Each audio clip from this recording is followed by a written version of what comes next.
Hey everybody, this is Mike with On Point Preparedness. Hope you all had a good weekend. I know I did. Particularly, I read some interesting news articles over the weekend, and this one happened on Friday. Just wanted to share with you a little bit of perspective on it.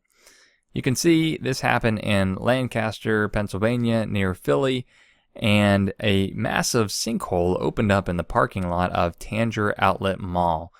Interestingly enough, this ended up being international news. I've seen this article on several sites like UK Daily Mail and others, so again, the whole world is thinking that this is sort of strange. And I'll link to that in a bit with my perspective. You can see here 6 cars swallowed up immediately, and even up until today, which is Sunday, the sinkhole is starting to expand across the parking lot. A couple more pictures here. Again, just pretty strange. And the world seems to think so too, since it's international news. Well, I want to check on the map where exactly this happened, and you can see it here. I think the sinkhole opened up somewhere around here to the lower right-hand corner of the screen. But up here in the top left, in the north, you've got this Biblical Tabernacle Reproduction Site. And I think this is a museum or a reenactment, but regardless, just having this in proximity to the event really got me thinking about the Old Testament, and particularly the Exodus. So I started reading, and in Numbers 16, just to give you a little bit of context, Moses and Aaron led the Israelites out of Egypt, and they are going through the wilderness right now.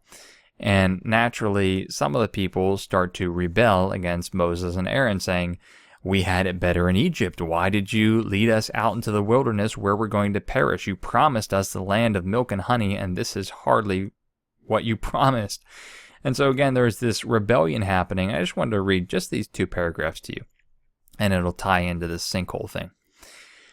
So this rebellion is happening, and Moses consults the Lord, and the Lord spoke to Moses and to Aaron, saying, "Separate yourselves from among this congregation, that I may consume them in a moment."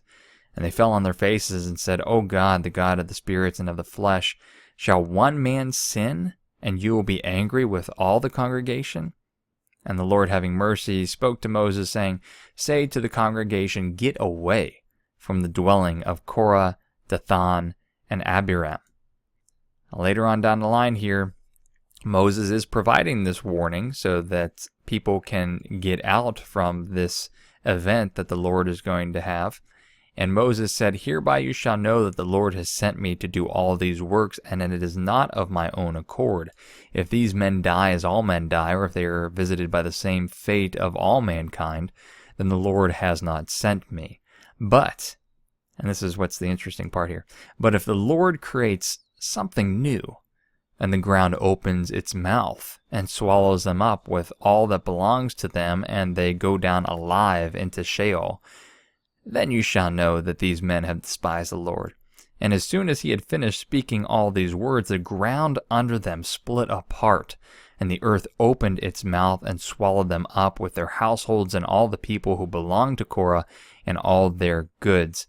So I'd say that's a pretty unique event, and that's not the typical way in which every man dies. And so they were pretty certain that this was an act of the Lord, and that these men have despised the Lord. And what I really want to tie this into is, when I had originally read this passage a long time ago, I had just imagined a crack opening up in the earth, swallowing these people, and then it shuts. But within context, I'm really wondering if this was just a massive sinkhole that opened up and swallowed these rebellious people and then closed in onto them, as sinkholes do.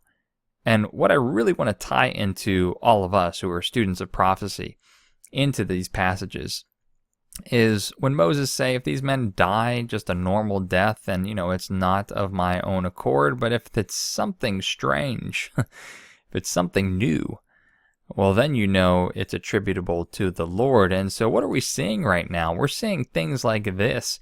This is July 31st. Another massive sinkhole appears in this Russian farmer's field, 50 meters deep. You can see for perspective how small this little person is.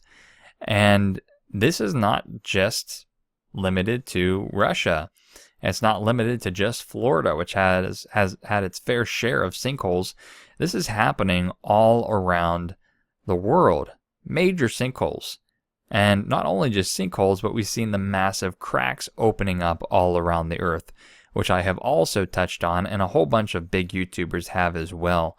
Just these massive, massive cracks opening up, again, all over the world. And it's happening so frequently that you have sites like physics.org having to address it. May 8th, 2017, huge sinkholes are now appearing in the wrong places.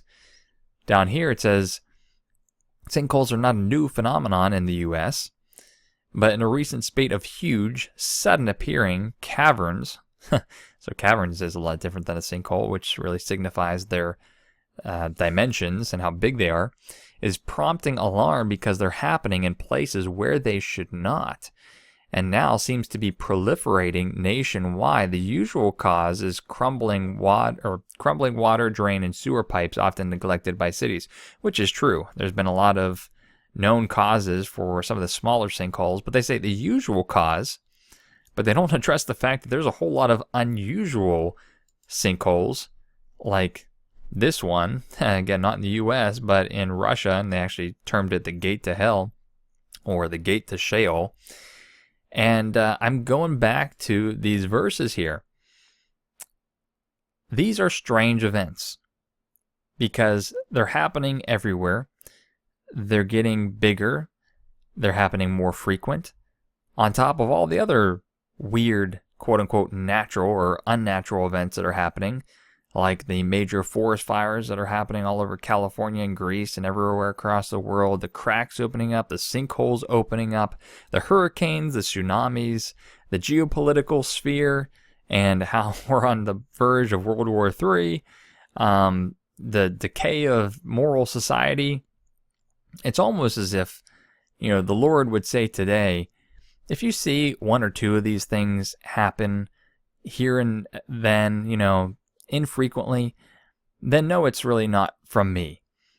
But if you start to see something new, something strange, then know this is from the Lord. And yeah, these are strange, and students of prophecy know that these things are strange just because these weird, again, unnatural almost events are happening back to back to back to back. Multiple of these events happening in any given year, and in the strangest of places. Again, this is an international news story. So, if it's international news, that means that people have taken a liking to it because it is different. It is weird. And going back to Exodus, it's like, these things are strange. I don't think these are just everyday natural occurrences. Something else is happening here. And again, for us that study prophecy, we know that this is just another sign. And we're just waiting for this whole world to start buckling and the end of days really starts to get going. So we will just wait until the next event. Again, 2017 actually set a record for losses from natural disasters. Thought this was interesting that in 2017 there was 330 billion losses. And that was only second to 354 billion, which was caused during the tsunami in Japan. So 2017, again, from a variety of natural disasters, was not so far behind one of the most major natural disasters that we've seen in our time. So it is just signs of the times.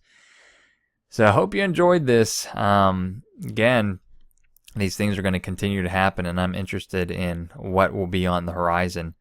So just pray that you don't happen to land yourself in one of these incidents, and again, pray for all those people who are facing a lot of this devastation that's occurring, especially out in California and elsewhere. This is Mike with On Point Preparedness. Hope you have a good work week. See ya.